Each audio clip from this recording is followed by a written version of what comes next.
এই চেয়ারটা দেখে রাখা জরুরি। ফ্যাসিবাদের জননী শেখ হাসিনার আয়নাঘরের একটি কক্ষে রাখা এই চেয়ার। হাই ভ্যালু বন্দীদের ইলেকট্রিক শক দিতে ব্যবহার হতো এই চেয়ার।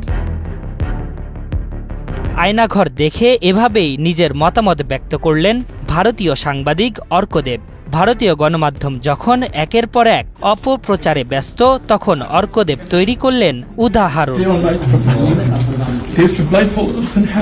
বুধবার অন্তর্বর্তীকালীন সরকারের প্রধান উপদেষ্টা ডক্টর মোহাম্মদ ইউনূস আয়নাঘর পরিদর্শন করেন।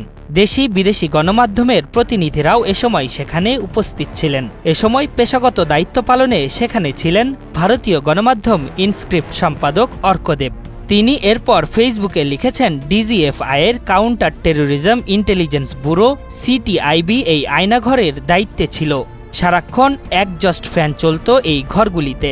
ফ্যান বন্ধ হলে কান্না আর গোঙানি শব্দ শুনতে পাওয়া যেত।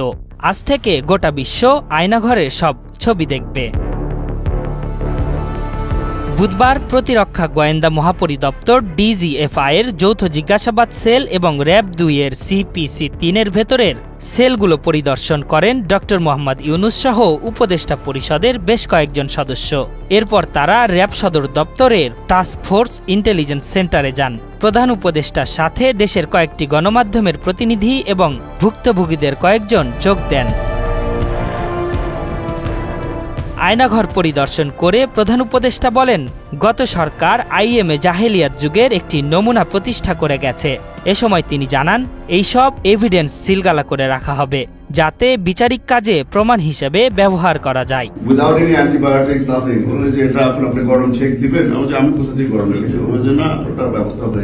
এদিকে ছাত্র জনতার অভ্যুত্থানে ক্ষমতাচ্যুত সরকার ও সেই সময়ের ক্ষমতাসীন দল আওয়ামী লীগের শীর্ষ নেতৃত্বের বিরুদ্ধে গুরুতর মানবাধিকার লঙ্ঘনের প্রমাণ পেয়েছে জাতিসংঘের তথ্যানুসন্ধান দল।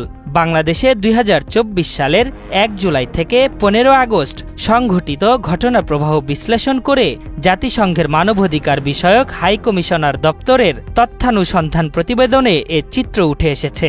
১১৪ পৃষ্ঠার এ প্রতিবেদনে ওই সময়ের নৃশংসতা ও মানবতা বিরোধী অপরাধের জন্য বিগত সরকার ও শাসক দল আওয়ামী লীগকে সরাসরি দায়ী করা হয়েছে।